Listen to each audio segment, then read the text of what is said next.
Good afternoon to everyone. Happy to be here on this call with you. Thanks to Faith Foundation for this opportunity and the great work that they're doing at this very interesting time in the history of our world. Like Akinwande said, I've been in this space for a while, and I'm really happy for this opportunity to share with you some things that I've seen and learned over the last couple of months. I'm going to share a presentation which will basically drive our discussion, and I'm hoping that you all will be able to see the slides. The session is titled Business Continuity and Growth During COVID-19. It's a comprehensive guide for business leaders that I've put together based on what I've been hearing and seeing over the last couple of months as this thing has evolved and impacted businesses and the global economy as a whole. Just a little bit more about me based on what Akinwande had mentioned. Over 14 years experience working in Africa, North America, and the Middle East. I'm currently based in Canada, so we sort of experienced this whole impact of COVID, I would say a month or 6 weeks before the level it's reaching in Nigeria right now. And as I look back on that time, I was thinking that how I wished I could speak with somebody then who could tell me certain things that I could do to better position myself and my clients for what that was coming. So when I reached out to Adenike Faith Foundation, I think I was looking at it from that perspective of somebody who had seen more ahead to share with business leaders in Nigeria to say, these are the things that we saw in Canada, and we hope you're able to preempt or prevent some of them now that we're in a similar time in Nigeria. So I've been doing this kind of work, management consulting, for a while, but I've also had the pleasure and the opportunity of starting a few businesses. So having that, business owner experience as well has been helpful for me. In 2007, started a shirt business, Vector Designs, making and selling shirts. Pretty enjoyed this work at the time, and I was very inexperienced and untrained. One of the things I would probably want to say I didn't do well was how I spent my profits from the business. I basically used to just go spend that on eating and having a good time and nothing to show for it. But the business skills and acumen that I gained there, definitely very, very helpful. Then in 2012, in Qatar, I started a portrait making business, and it was basically taking pictures, scenery pictures, family pictures, and just putting some nice quotes and verses from religious books in there, just to make it very, very personal for the family or for the individual. And it was a very lucrative business as well. I enjoyed the fact that the company I worked with at the time was actually printing this thing, and I was then doing this as a side business. So I was getting staff price to print, and then I was selling at a very remarkable profit. I think it was about 200% profit at the time I was making per order. Currently now in this space that I'm in is focusing on my strengths and what I've done over my professional years, now working fully in 3G Action Consulting, providing consulting and coaching services to businesses and business leaders and professionals. And my hope is that I'll be able to bring, this blend of both professional and personal experiences and business ownership experience. And like I said, being here in Canada experience to share with you all a couple of things that can help at this time. Very quickly, and I'm going to move at a bit of a pace because I want us to get to the meat of what we're hoping to achieve today. But if you have any questions or comments, feel free to either post them as chats, or if you have the functionality of, unmuting your mic, you can do that as well. So the objectives I'm hoping that we can all achieve at the end of the webinar today is, one, to essentially help us all understand that in this time of COVID-19, more than ever before, a strategic approach is required for us as business leaders. And the reason why I emphasize this is, in a crisis mode like we find ourselves right now, the normal reaction is to just think of the short term, the here and now, how I get through cash flow, finances, and all of that. And while that is definitely important and definitely needs to be focused on, because of the situation that COVID-19 is creating, it is important that as business leaders, we're also taking a step back and asking the more strategic questions as to what are the trends evolving from this? What are the industries that are going to emerge as a result of all that is happening? Because definitely there's a downturn now, but as many of us will know and we've seen over the years, that for every downturn, what happens is there's the resetting of the world order of economics. And then new industries emerge, new global leaders emerge, new industry leaders emerge, new national leaders in industries emerge. And the question then is, as COVID-19 is going on in Nigeria as an example, what are the things that we're seeing? What are the trends that are coming up? What are those industries that are emerging, and how are we taking advantage of that? based on what our business is doing right now. The second thing I'm hoping we can achieve through this session is actually help you right here and now to identify those top 3 to 5 priorities you want to focus on to get your business moving forward in the short term. So definitely we're not going to be just looking at, this pie in the sky, looking ahead. We're also going to be asking tactical questions about here and now that we need to attend to.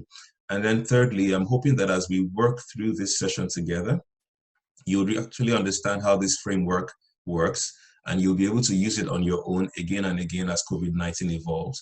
Because the reality is, if you listen to WHO or national media or the global media, no one actually knows where this is going to go to, where it's going to end, and all of that.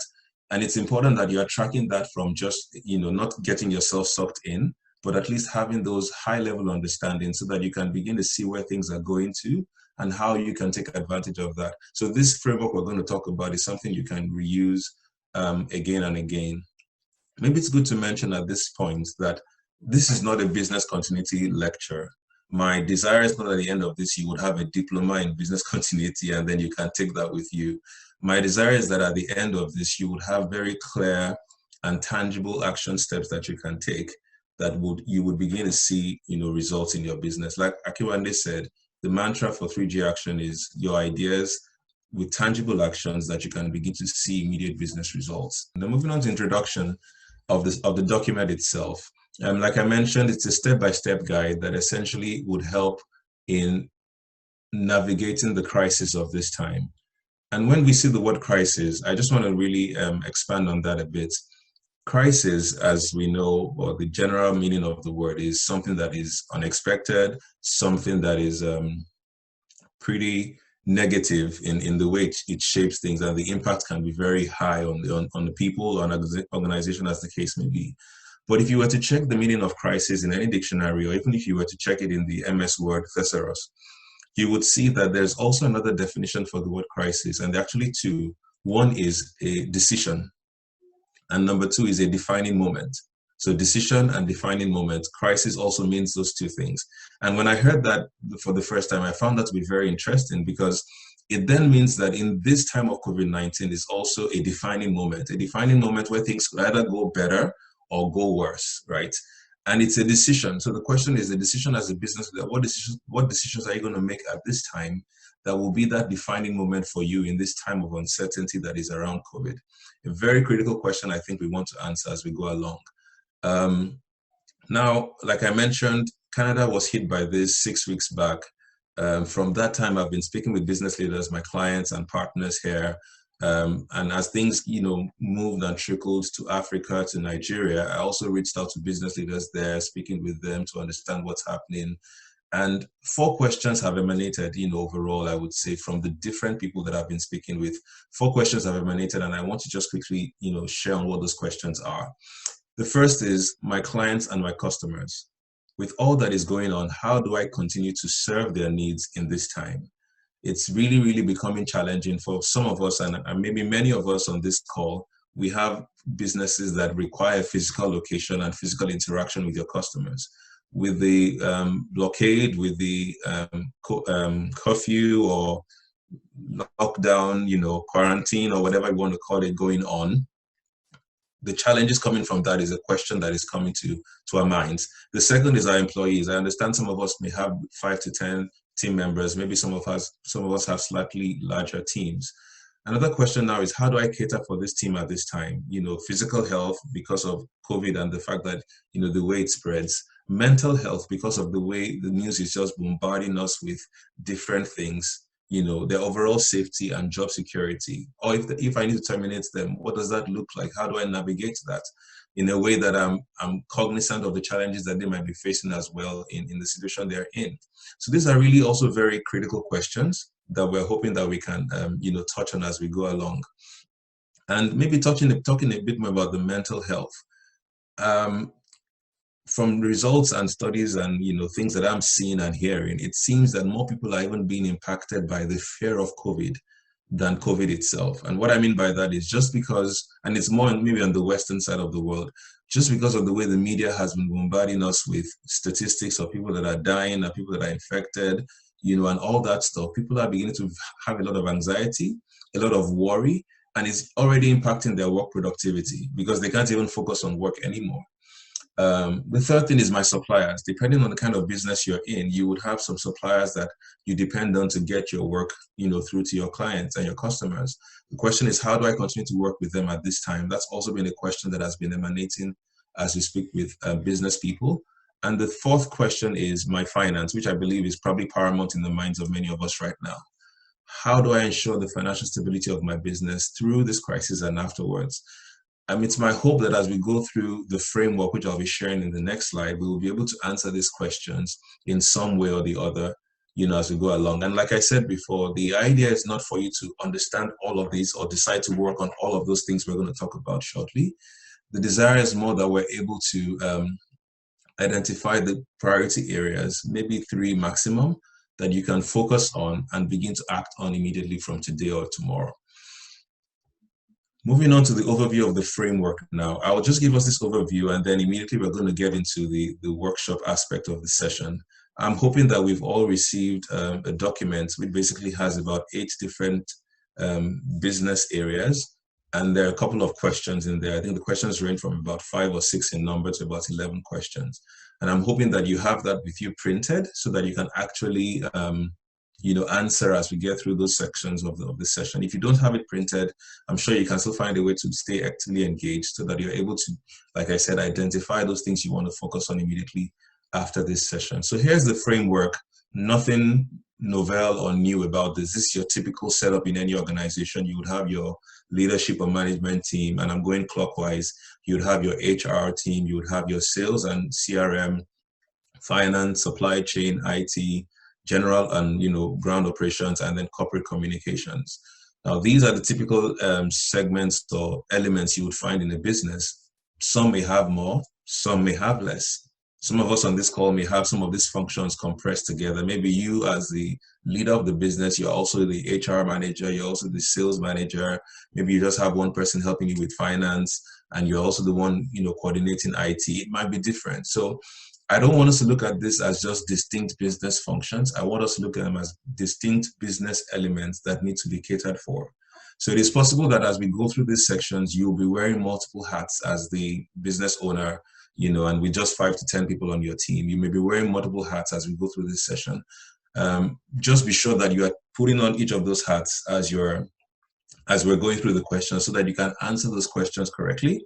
And, with that, identify the areas you want to focus on at the end. So just digging a bit deeper into those sections, from this COVID-19 business continuity perspective. For the leaders, some of the things we want to look at is how are you going to build agility and resilience? Agility from the angle of decision making. You can't take so long in making decisions now. Things need to move faster. Resilience from the angle of if it doesn't work this way, how do I move quickly and I don't get tired, I don't get fed up, I don't give up. Because as the leader, you are going to be the beacon of hope, the beacon of viability. You would be the person modeling, and that's the second point now, convincingly communicating and modeling the behavior that our business will go through this time and will come out stronger. One of the banks here, we have like top 5 banks in Canada. One of the banks here, TD Bank, the CEO last week made a very bold announcement that nobody is going to be terminated during this year as a result of COVID-19. Of course, the critics and the people that are not very believing were saying, are you saying just this year? Are you going to terminate next year? But I'm looking at that from a leadership perspective. I was like, wow, that's a bold move from a leader. So I'm also a leadership coach, and leadership is something I do, for business leaders and professionals. I do that as part of my work. Now, when a leader comes forward and makes that kind of bold statement publicly, it inspires hope and confidence in all the employees. And you could see all the other VPs, SVPs, and directors of that bank, liking the comments, sharing it, and everyone was basically proud to be part of a bank like TD. That is the example of model leadership that is expected at this time. Now, for HR, like I mentioned before, you want to begin to explore how this thing is impacting people on a personal and professional level.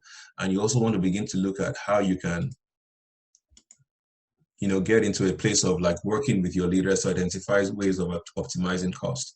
And if you're the only person making that decision, like I said, now you're looking more to say, how am I going to optimize cost at this time? Optimize does not necessarily mean minimize. It means whatever cost I'm looking to have, how am I getting maximum value from that? So the other two, sections to look at is finance and CRM. For sales and CRM, the question is, what is the customer experience looking like as things are changing? Because the customer experience is evolving.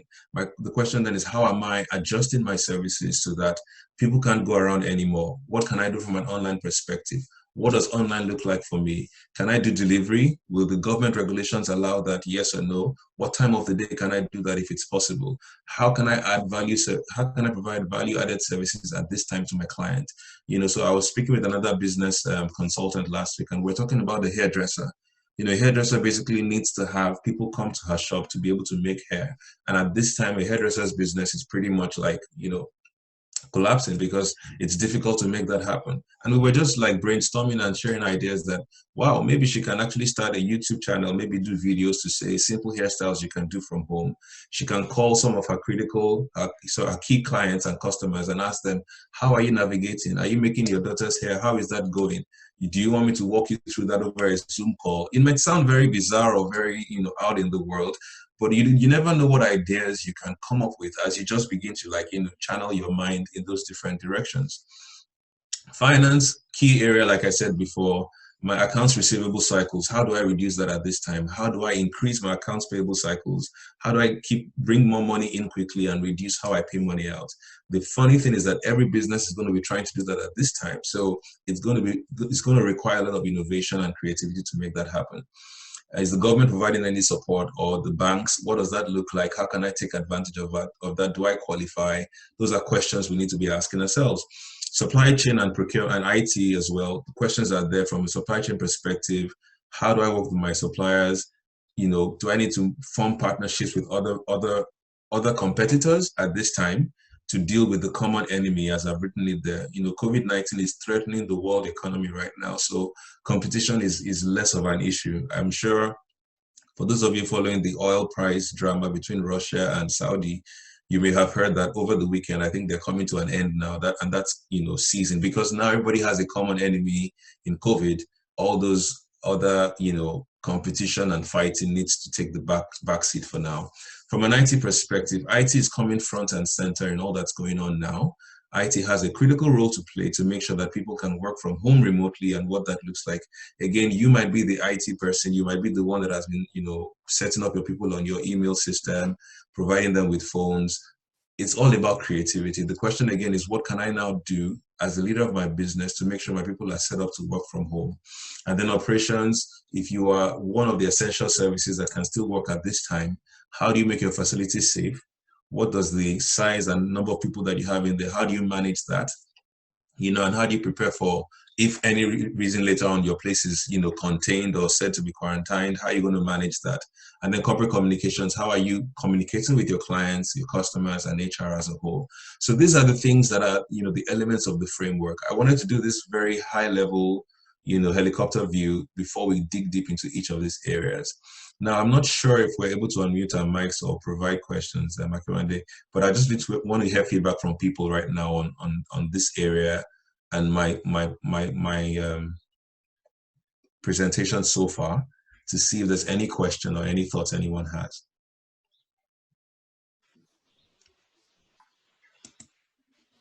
Would that be possible, or would that be at the end? Okay. So what we can do is just drop your message. So while you continue with the presentation, Tom, anyone who has a question or a quick feedback, they will just unmute their mic and just drop the message in the chat. So I can see Mas Mekiti, Mr. Mas, saying that you're doing fine. Just continue. I'm really enjoying it so far. That's from Lukmon Molumo. So I think you can just continue. All right, cool. Thanks. So at any point, if there's any question that you can just pause me and I'll take that on. Thanks, Madi. All right, so moving into leadership and management now, the very critical piece. And I believe you guys are the leaders of the businesses. You're the ones driving this. I think this is really important that we share. John Maxwell, who is my coach and mentor, says that everything rises and falls on leadership. Everything rises and falls on leadership. Whether the business will thrive through this time or not is largely dependent on you guys as business leaders. Now, that might feel like a lot of responsibility, and I know, because I have a business as well, and I feel the same. But I also see it as a tremendous opportunity. Like I said at the beginning, this is a time when certain industries will be redefined and new business leaders are going to, industry leaders are going to emerge. And there is nothing saying that some of us on this call cannot be part of those new business and industry leaders, because when things like this happen and everything resets, there's a shaking and there's a resetting and there's a reordering. So let's have that mindset, because I think it's in that frame of mind that we can really begin to explore those new business ideas, those new business thoughts that we've not come to before. Now, this is the questions that we have. These are the questions that we have under leadership and management. And if you do have that printed document with you, I would suggest you bring it out now so that you can begin to answer these questions. Please don't take this as a lecture. I am not a lecturer. I don't have a PhD, although I would love to lecture and I would love to have a PhD, but I'm not. I really hope that you can, through this time, get tangible actions that you can take from now. So please get that printout now and begin to answer these questions. If you don't have the printout, you can just, get a notepad and write leadership and management number 1, and then write those 2 columns. Have I done this? And is this a priority? And then you can begin to answer. So when you get this presentation, you can then tie your answers back to the questions that are here. So we're going to go through each of these questions now one by one. They're pretty straightforward, and I made them this detailed, like I said, so that on your own, even after the session, you can easily pick up on this framework and use it again based on how COVID-19 has shaped the economy and the world order as we see it. So the first one is creating a business continuity team.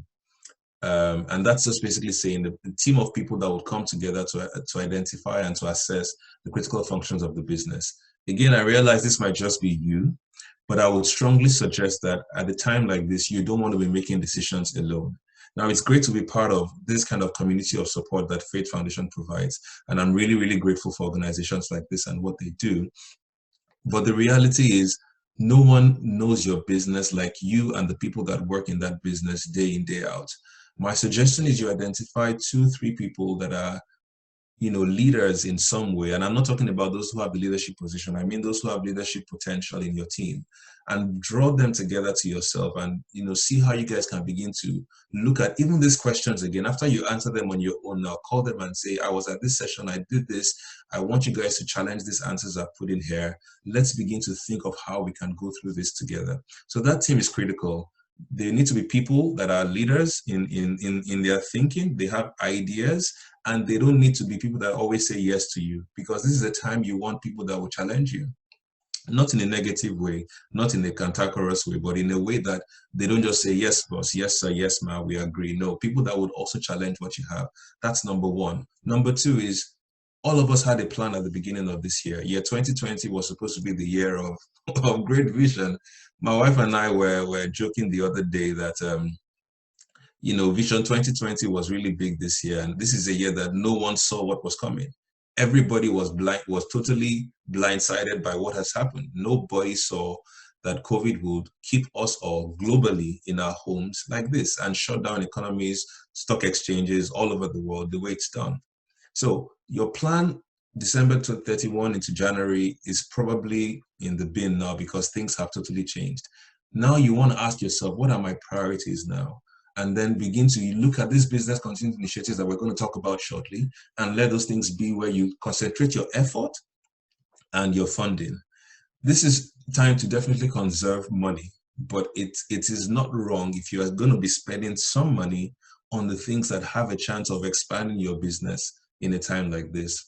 Number 3, an enabling environment for changes to happen quickly in an agile way. So in one-man business, or two-man business, or one boss business, as I may want to call it, sometimes all of the decisions come to you. Now, in a time like this, you may want to still hold on to that decision-making power, but the question is, what can I delegate out of these things that are not so critical, that others can decide on quickly and move forward? Or how can I empower people to make decisions quickly? Or how can I make sure I'm responding faster if I need to still be the one making those decisions? I can't be delaying on emails or WhatsApp messages or whatever way you guys communicate within the business to get things done quickly. Now, for the columns by the side of these questions, have I done this and is this a priority? All you need to answer is yes or no. So creating a business team, have I done this? You say yes or no. If you haven't, is this a priority? I'm hoping you say yes for that, because I think in this time we're in, it is a priority. The second one as well, have you looked at your business priorities again? Have you checked your plan? Because you still need to have a plan. Some people say the plan is wasted now, it's in the bin. Agreed. But you want to still pick that plan, check the assumptions you had, see what has changed. It is easier to build on that old plan than for you to start from scratch, because you still need to have a plan. Like I said, a strategic approach is still required at this time. Then enabling environment for decision making is, have I done this? Have I delegated? Have I been more efficient in my response to my team? If not, is this a priority? Yes or no? So those are the first three. I'll move on very quickly because we have a number of sections to cover. Clear, convincing, and consistent communication. I call it the 3 C's of communication: clear, convincing, and consistent. Am I modeling the required behavior as a leader? Have I done this? Am I doing this? If it's a no, should I start doing this? I believe your answer is yes again, because as a leader, you want to begin to show up to your team members and say, yes, this is a challenging time for us, but this is what I'm going to do. This is what I can say for now. This is what I cannot say for now. I don't know this for now. And I think in this type of time we're in, it's very okay for you to say you don't know some things, because even our leaders, the leaders of the countries, don't know some things. I see in all the countries, they've made decisions, they've gone back on their decisions: stay home, don't stay home, this industry can work. So everybody's just trying to figure this out as they go along. So being vulnerable to your team at this time is not a bad thing. What I would just suggest is, don't let that vulnerability come across as weakness or confusion. Be very clear to say, I'm not sure what this is right now, but from what I know here, and here, this is how I think we should tackle this. A week from now, things may have changed and we will revisit our decision, but at least this is a direction we'll go for now, so that at least the business can keep moving forward. That kind of communication inspires hope, inspires confidence, which your team members need at this time more than ever before. Now, number 6, I find to be also very critical. Provide support in managing the risks of remote working. So if you're in a business where you've set up your people and they're now working remotely, information security could be critical in your business, depending on what you do. If you're in the financial services, it will be very important how you're maintaining passwords. Zoom, I think I saw a recent report just this morning, I think, that Zoom has recorded increased cyber attacks because everybody's now on Zoom. Some very confidential business discussions are happening on Zoom. People are now, all these other hackers out there are beginning to target Zoom. Zoom, before, I've been using Zoom for 3 years or so. Nobody even knew Zoom, but all of a sudden now Zoom has become, and the other, video calling applications out there have become very, very important. So that for me is another example of risks that have emerged out of all that's going on. So for you as your business leader, as the leader of your business, the question you should be asking yourself as well is, how am I leading in this area? Then number 7 is plan for recovery and rebound after this is over. It'll end. This too shall pass. It's not going to be forever. The world has a way of getting through things like this. And my recommendation is, begin to think of your plan. When this is over, how am I going to set myself up? Of course, that would keep changing as well, because nobody again knows what the new order of business and everything would look like. Will people be so used to working from home that nobody will want to come to the office anymore? Will customers be so used to ordering online that they will not want to walk into the store anymore? Will everybody have learned to make their hair or cut their hair that they wouldn't want to go to a barber shop anymore? The probabilities are so endless right now, but it is important that you're also thinking about that and you're planning for it. Succession plan for some key roles. Now, thankfully in Nigeria, COVID is not yet spreading at the rate it's doing here. But I was speaking with another business leader recently on number 8, and she was telling me that, a consultant, she was telling me that one of her clients had set up a business continuity team, like I mentioned in number 1. And just a week after that team was set up, it's a healthcare, organization. So just after a week that team was set up, 80% of the members of that team were tested positive for COVID-19. So the supposed team that was supposed to navigate through this challenging time became part of the problem as well. So you as the leader needs to start thinking of those scenarios. I mean, God forbid, none of us is hoping that this comes near us. But when you're doing your business planning, you're thinking of all possible scenarios. So you're looking at this position, that position, and maybe even your own position, God forbid. The question is, if something were to happen to you now, how will things continue for your business? If the business is supporting your family and the families of your employees, then you want to think about the continuity of the business as well, with or without you. And I'm not trying to be morbid. I'm just trying to open our eyes to the different perspectives that we need to consider. Number 9 is absenteeism and reduced work productivity. It's going to happen. people are working from home, it's not the same. Like I said, we've been working from home now for almost a month, because we've been on lockdown in Canada for a while. I'm married, I have 2 kids. Working from home with this group of people is not easy. If you want to know what I've done this morning to be able to be on the call with you, just to make sure that everyone is set, because my kids are now homeschooling, the teachers are doing Zoom calls, everybody's doing, different things, but somehow we're making it work. Now, productivity has dropped, no doubt about it. I'm working longer hours to try and meet up the same targets. If you're a business leader, one of the ways you can begin to show that you understand what is going on is how are you reflecting that on the goals and the priorities that you set. Now, like I said, set up project and task team structures to ensure productivity does not dip to critical levels. There's the way you can manage your team remotely that is very different from when you're in the office with them or in the same physical space with them. Setting up targets and deadlines is the only way to manage people remotely at this time. Give them a list of to-dos, agree when they should come back to you with them, follow up to make sure they have all the support they need. Now, also identify some tasks that can be done in collaboration. For those, you set up a call like this and everybody discusses, because sometimes a 30-minute call where everyone is contributing and you're resolving an issue or coming up with an idea is faster than 20 emails back and forth where somebody loses track because their email doesn't organize in chronological order. Number 12, which is probably the last on this slide, build resilience in your organizational culture, hope, tenacity, and agility. Very critical things as a leader. The truth is, true leaders are made in times like this. The leadership capacity and capability of business leaders will show at this time. How you're able to show strength and hope to your team at this time is very critical. All right. I'll move on to sales and CRM right now. And I'm hoping that if there are any questions, it will come through, maybe during or at the end.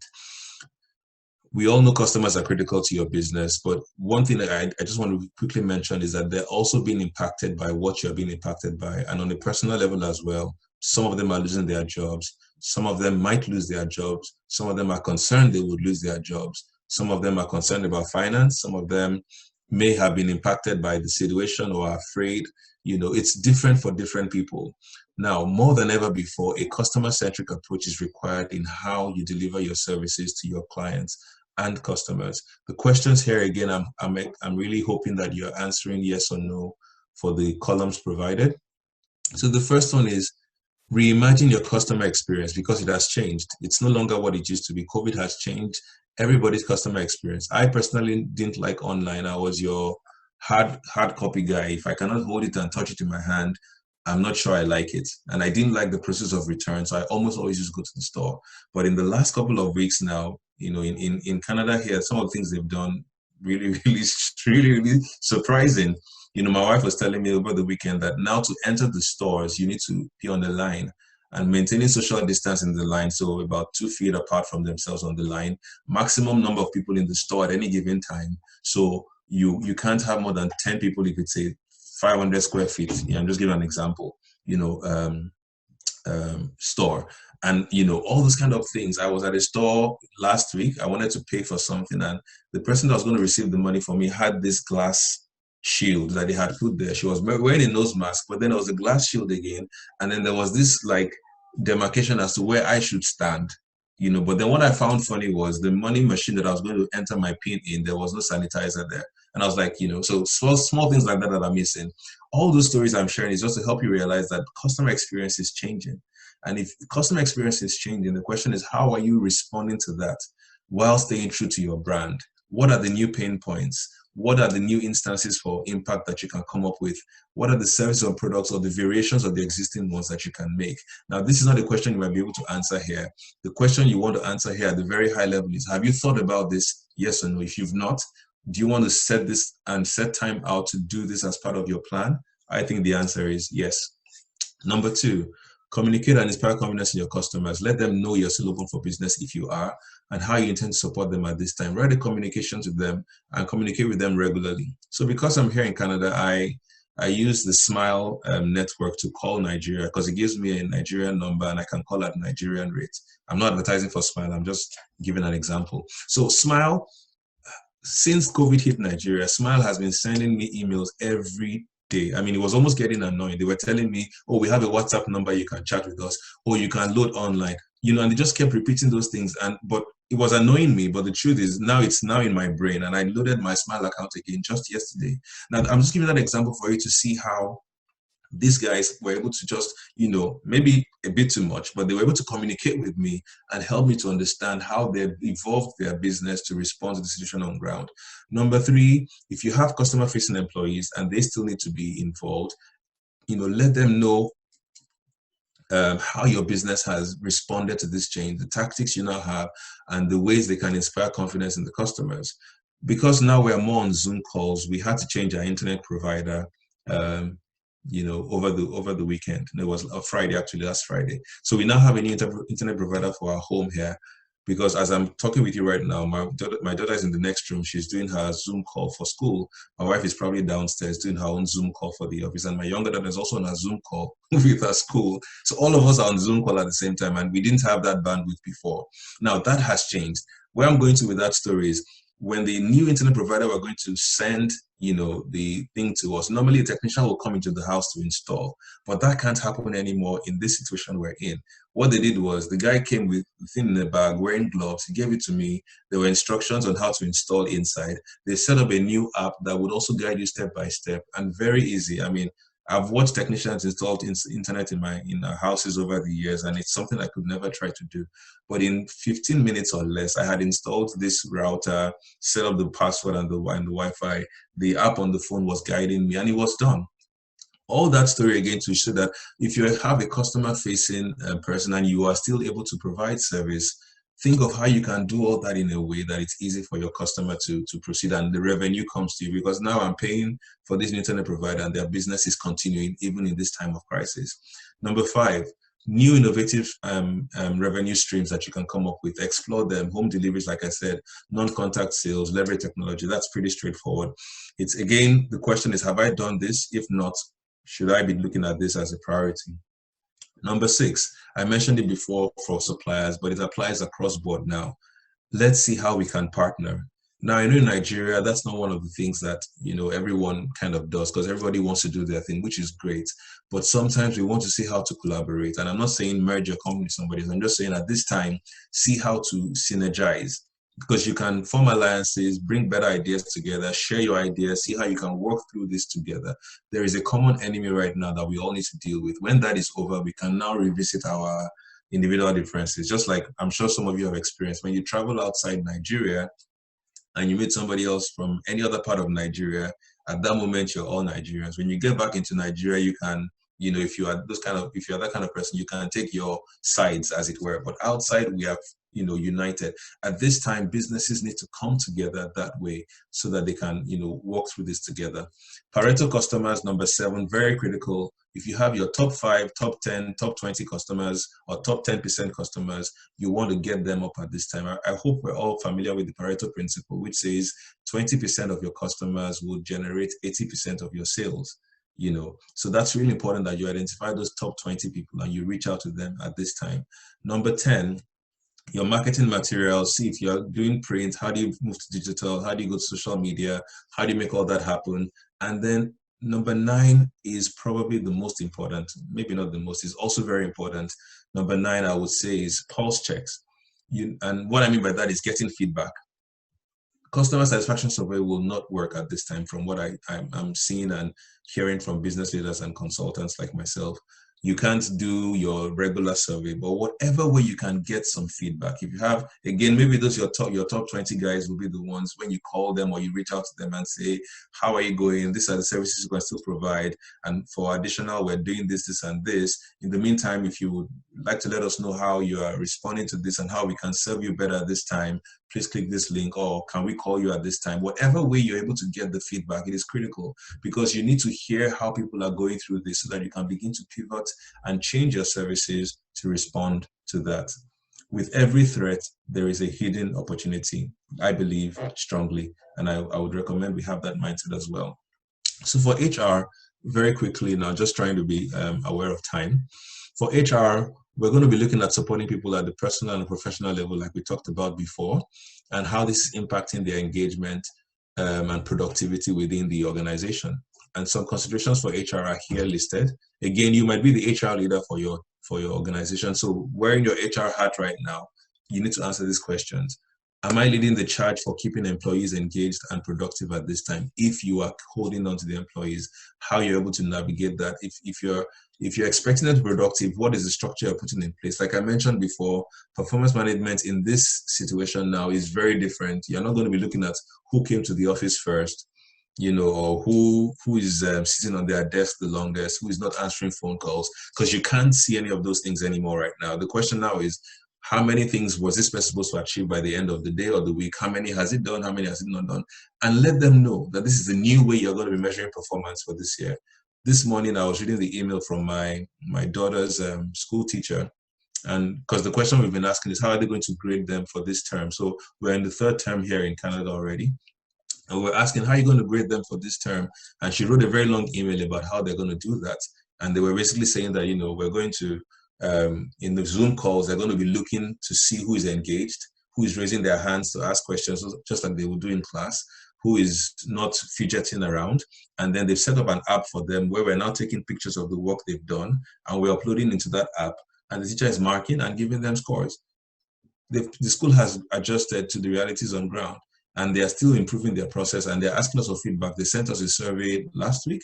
I think they'll be sending us another one end of this week. Sorry, 2 weeks ago, and the end of this week. Okay, so number 2, provide access to the most relevant and current and accurate information, balancing what company is doing to cushion effects. Now, people are getting information from all sorts of places, and I'm not saying you want to replace the news or any of the media. What I heard something from one of the organizations I'm part of, and I liked it. The person said, if you really want to know what's happening with COVID, don't listen to the news.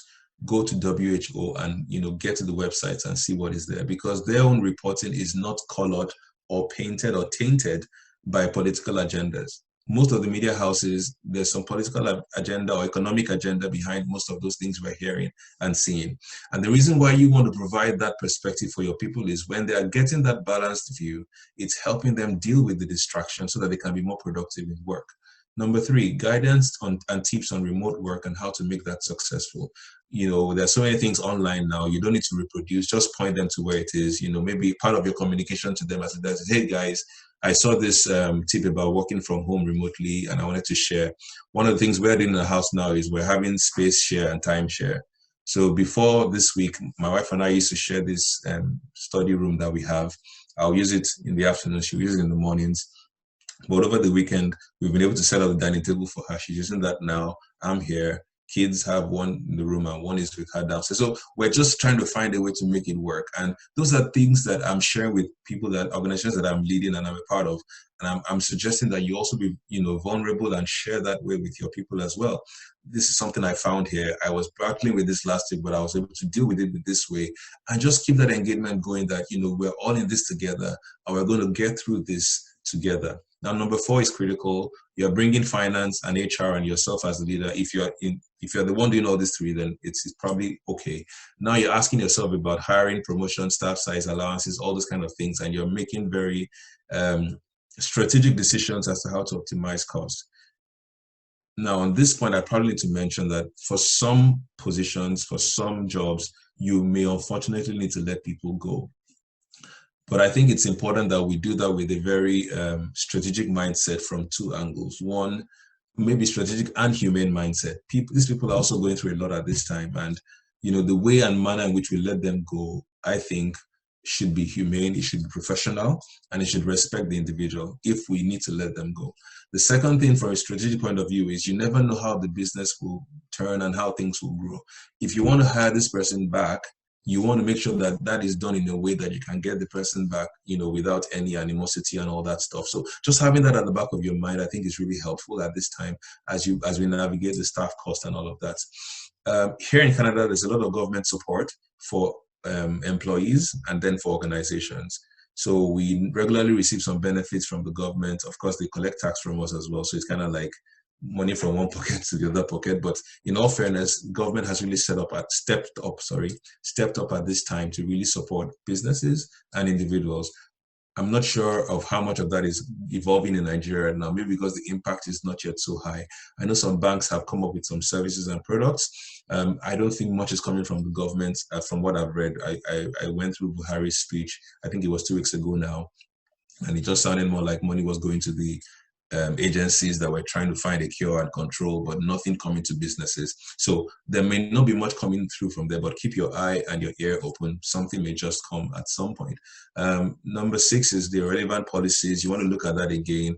Now, discrimination was critical here in Canada, maybe not so much in Nigeria, but what was happening is with discrimination was because this whole thing started from China, in some organizations, the employees started feeling, some way towards the Canadians and saying, you guys were the ones that started this. You are the ones that, did this to us and all that kind of stuff. And it's important that that was managed because it was creating other things in the organizations that was not desirable, right? Number 7 is have a ready-to-use contingent workforce to support unplanned absenteeism for critical roles. And I might even add to that point to also support sudden expansion of business. So my wife, for example, works with the Bank of Development of Canada, and this is the bank that the government actually is pumping a lot of the money that they are using to support businesses through. So in the last 3 weeks, my wife's workload has tripled in this same season where everybody is wondering whether there's a job for them or whether there's even something for them to do. Because of where she's working, work has tripled. And over the weekend, she was telling me that the government is now even looking to hire more people as like support staff to help them get through, the applications. Because what's happening is the government has released maybe 40 billion, if I remember correctly, dollars to BDC, Bank of Development of Canada. And BDC is supposed to, disburse that to certain businesses based on predefined criteria to help them through this time, from like payment of rent, payment of mortgage, keeping of salaries, continuity of business, so that the economy is not stalled, essentially. Now, the criteria needs to be followed through because you don't want to give the money to somebody that would not be able to use it well and all that kind of stuff. So there's a lot of processing, but they need to do it quickly because the longer they take, the more impact on the economy. So they've had to hire more people to be able to do that. And that's an example of where you might want to think, depending on what kind of business that you do as well. Now, again, you want to hear from your employees how they are dealing with the situation. It could be a survey, which I wouldn't advise. You just check on them, have regular calls with them and say, how is this going? How is that going? Number 9, mental health. I mentioned it before. It doesn't need to be anything too sophisticated. I think one of the key things I've seen from a personal health perspective, mental health through all of this, is that many people feel that what they're going through is A, their fault in some way or the other, or 2, that they are the only ones feeling it that way that they're feeling it. And I'll explain. The one where people think that it's their fault is not, I'm not saying they're the ones that caused COVID. I mean, they're blaming themselves for not being better prepared for the situation. And maybe you as business leaders may also be doing that. Some people have been saying, oh, why did I keep my money, from a financial perspective? Why did I keep my money in those shares? I should have sold them since. And I kept thinking about selling them, but I didn't sell them. Now the share price has dropped to this amount. Some people are saying, and I've been thinking of learning this skill or training. Now I'm stranded, So there's a lot of blame going on for some people. The second one, like I said, is some people are feeling like they're the only ones alone. So some people are feeling like because they need to work, take care of the kids, spouse is at home, all those things that are happening and they can't go out. There's no escape, no social parties to go for to distress. They're feeling like it's only them. So I have here some suggestions, virtual support groups. Now, what that does is it helps you know that you're not alone. So when I come to that call and I say, oh, I'm facing this challenge, I'm facing that challenge, and that person says it that well, I realize that it's not only me. And that way, all of us begin to then share tips. And first of all, we laugh about it that we're all going through this. So that helps you to distress. And then secondly, you now begin to share tips and tricks as to how to deal with it. Very, very critical in these times. Very, very, very critical. I don't know how to emphasize, because I know mental health is not yet as it should be in Nigeria because people don't give it the attention. And I know there are some very dubious characters that may take advantage of this, but I think it's important in these times that we give it attention as business leaders so that we can help our people be more productive in the right mind frame. Work with communications, number 10, to provide your leaders with tips on how to lead virtual meetings. It's becoming a key skill now. If you're a leader, you need to know how to do this, set up the Zoom call. Recently, Zoom has added passcode to their Zoom calls again as well, in addition to the regular link. So link is not enough now. Passcode is required. Navigating, sharing screen, how you push off yourself on the camera, all those kind of things. It's just a lot of stuff to learn, but it's important that you learn them because, again, you need to model the behavior as a leader. You need to show up. Even in your dressing. Now, I'm not formally dressed, but this is not how I normally dress at home. So I had to dress up for this call. And maybe a very personal tip to give us before I go further. So like I said, we've been home for like a month now. And I haven't been wearing clothes like office clothes to anywhere because I've just been, lazing around and doing my work and all that kind of stuff. I tried to wear some of my office clothes today, and I discovered a very great revelation that I couldn't actually button my trousers well anymore. So a very personal and helpful tip I want to give you guys. I don't know how long the lockdown will be in Nigeria. I really hope it's not long, but try your office clothes maybe once a week just to see how you're trending so that you don't have to get a new wardrobe, when all of this is over. Just like I thought I'd give you that fashion tip from my shirt making days. All right, so back to number 10 now. Work with comms to provide leads and tips on how to lead virtual meetings. I talked about that. Number 11, leverage technology for training and providing services to people. So HR can't be as before. HR can't do all those, come into meetings like Akinwade was saying at the beginning, we'll come into the room and all that. I'm sure Akinwade has had to up his Zoom skills over the last couple of weeks to deal with this situation we're in. If you are the HR leader as well and you still want to train your people, maybe you find a new customer service approach you want to adopt, you can't bring them in. You need to think about how to facilitate that over Zoom. Recently, I realized that Zoom has, I keep saying Zoom, not because I'm paid by Zoom, it's the one I use, I'm familiar with it. So apologies if you use other systems.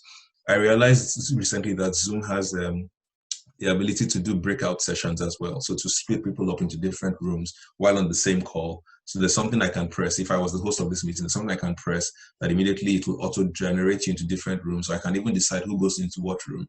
And we can talk, as an example, maybe we're doing a full day workshop on this. I can then say, if you want to talk more about HR, I'll put you in an HR virtual room. I'll put you in a finance virtual room, and that kind of stuff, happening all over different places. All of that can happen virtually. And I, as the organizer, can go from one room to the other just to hear what people are talking about. And then we can all come back again and share what we've talked about and really have, like you do a normal breakout session, people go to different rooms, come back in your physical location. It can happen virtually. There are games you can play virtually. There's a whiteboard that you can use virtually. If you have a touch screen, you can just begin to write on the screen and everybody's contributing to what you're writing and you're brainstorming together. There's just so much that can happen now from that perspective that if you just go to YouTube, type those things out, how to do whiteboard in Zoom, you'd see probably 50 or 100 videos. All I'm trying to do, just giving you different examples, and I talk a lot, apologies, it's just I've been a consultant for so long, so I can talk, but there's so much that you can benefit from doing that self-learning, self-training approach to get those things in, okay? All right, moving on to finance now.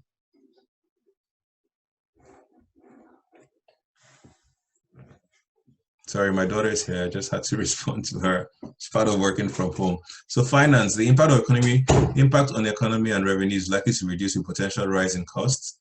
Finance plays a pretty critical role in this as well, okay? Healthy balance sheet is important at this time. So the business considerations for finance, cash is going to be low at this time. I think that's something we don't need to talk about. It's the reality. Cash is going to be low at this time. We need to explore ways of reducing payment cycles, like I mentioned before, increasing supplier payment cycles so that where payments is not going out quickly and reducing our revenue to get the money back in.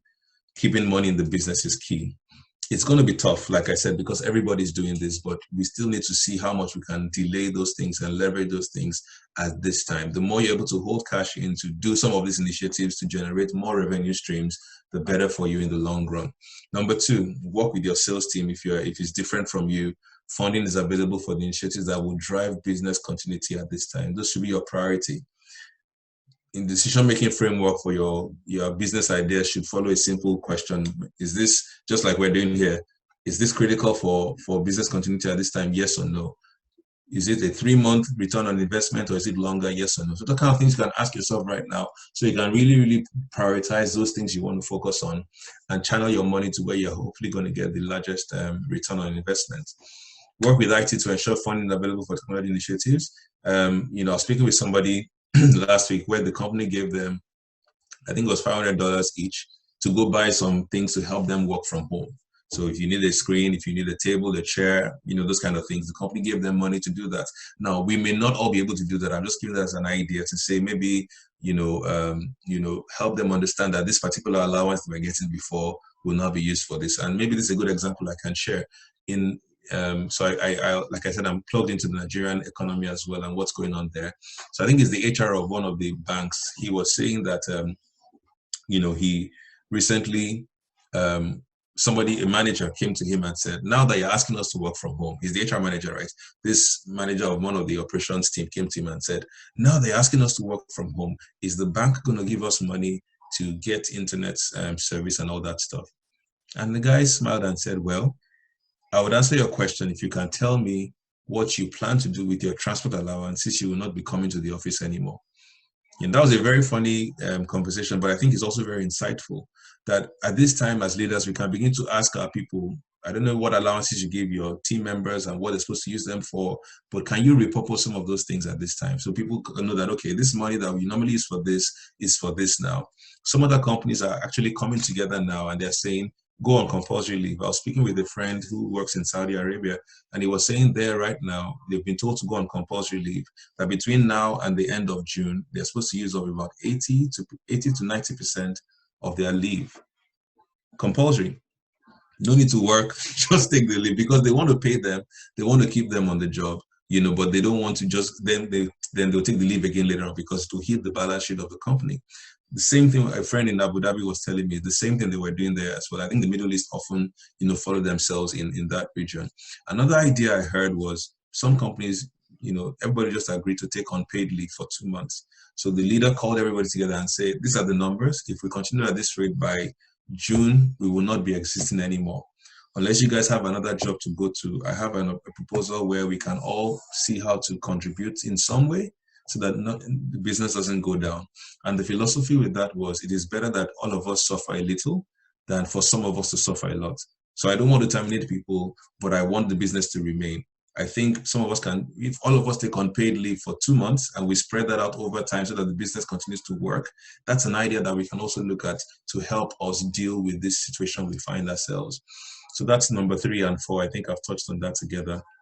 Number 5 is, again, supply chain, seeing how you can fund those things that would bring in your suppliers and get stuff going. Cost centers that are not required, see how you can minimize or eliminate them. If you have a rental agreement that can be cut at this time, see if that's possible.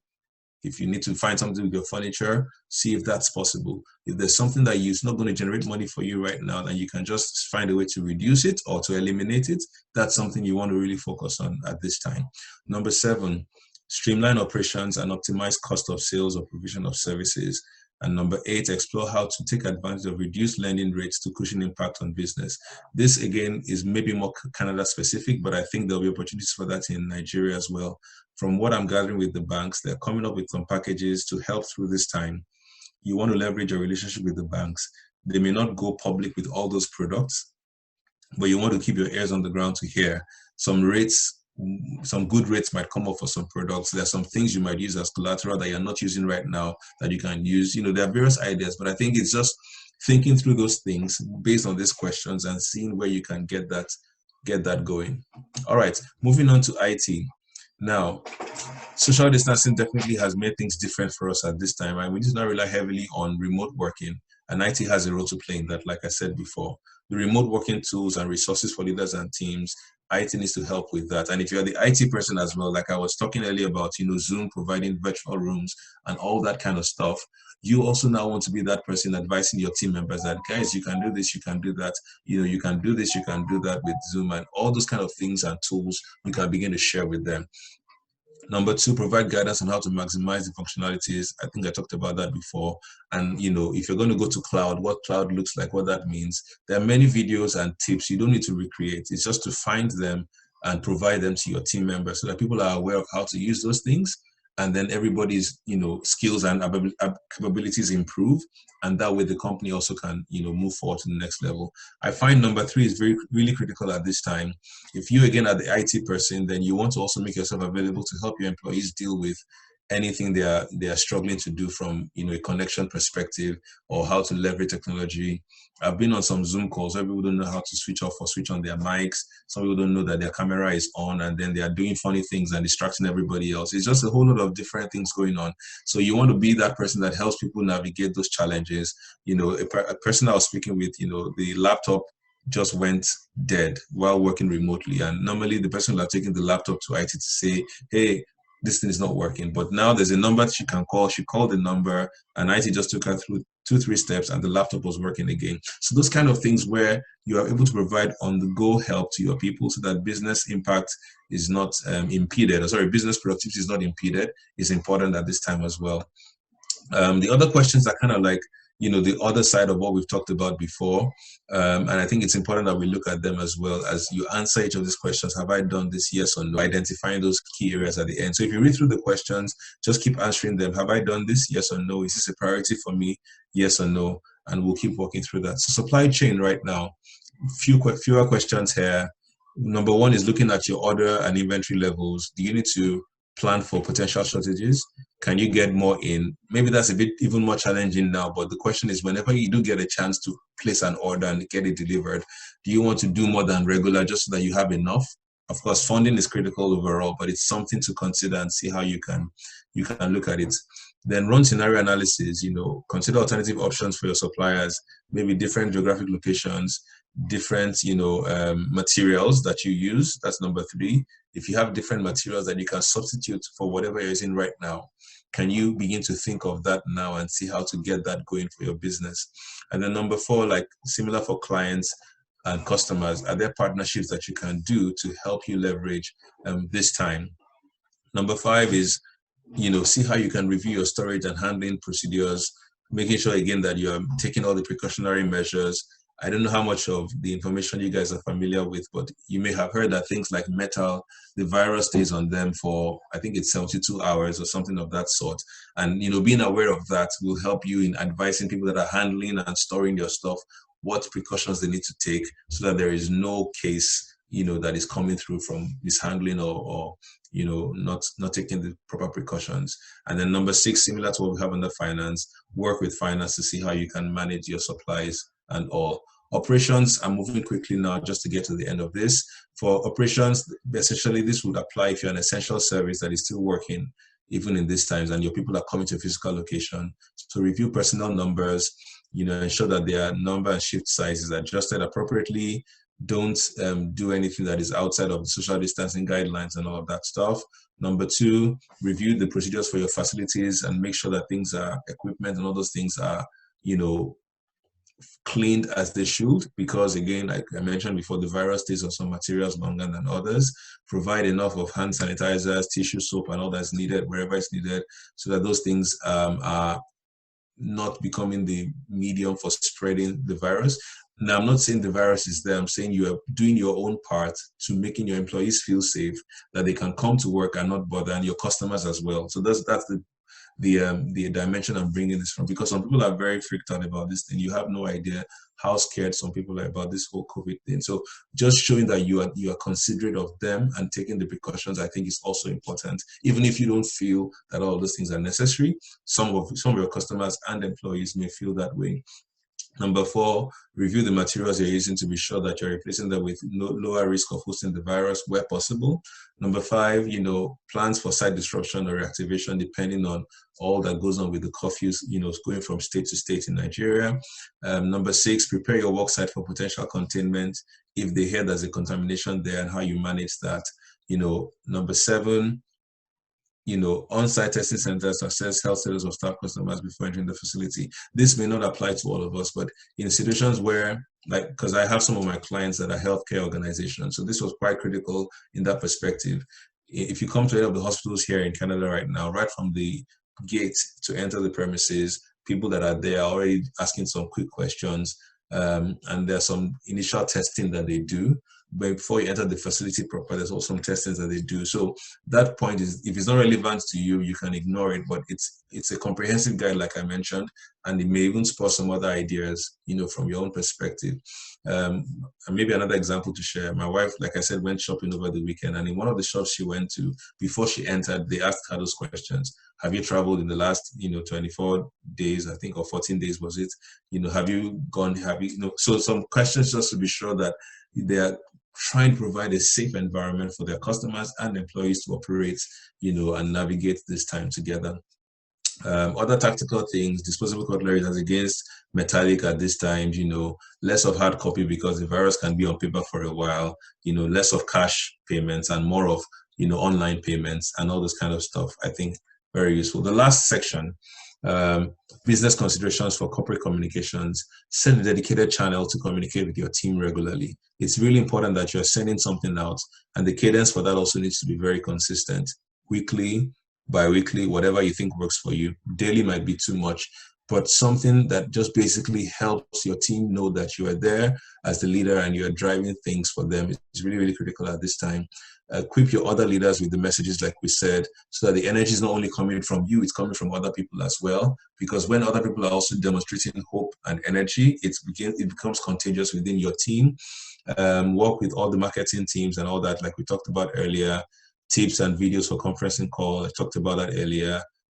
Social media policy is also important, and that's probably the main point I'll talk under corporate communications. Number 5, for the nature of what we're dealing with COVID, different people are coming up and saying different things. Just yesterday, I was reading in LinkedIn, a professor from one of the universities here was basically lashing out at the French government.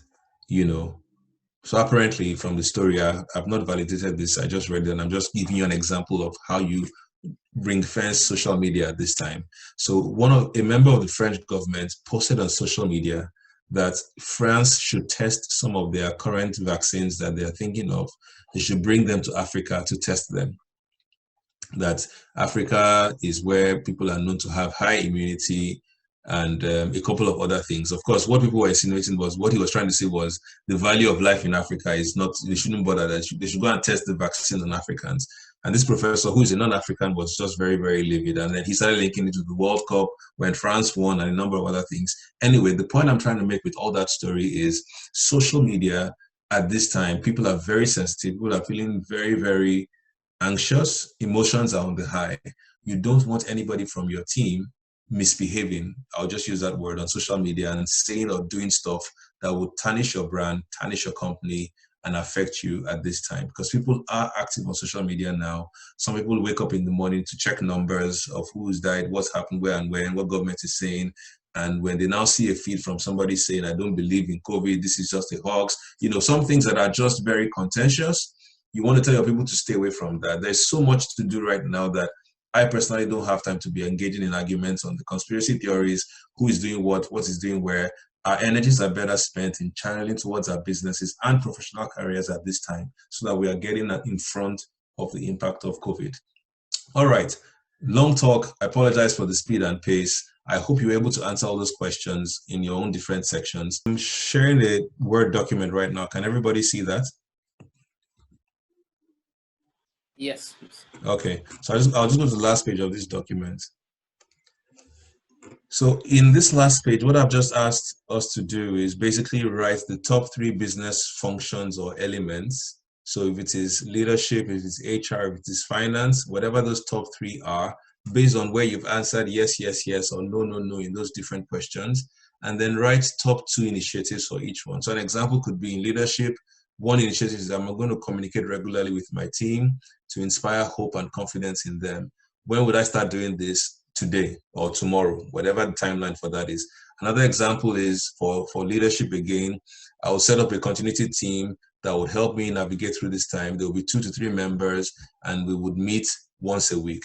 When am I going to set this up? Before the end of this week, and I'll notify them and set up the cadence for those meetings. So that's for leadership. For HR, identify the resources to be terminated and process to support them post-termination, or discuss with employees on a way to reduce cost by unpaid leave or whatever it is you guys decide to do. When am I going to do that? Check with your HR support, your legal, and make sure that you're complying with whatever laws there are, and then you execute that. So basically, I'm hoping that as you've gone through each of those questions that we touched on, you've been able to essentially identify those top 2 initiatives under the different areas that you want to do and a timeline to get them done. Because it's nice to be in this kind of discussion, and I hope you found this very helpful. But it will be better for you to go from here with specific actions that you can begin to do immediately and implement them. That's basically the summary. And there's some contact details there if you need to reach out to us to get more guidance and have more questions. But I'll just stop at that point right now, and then Akimade, we can go through the questions.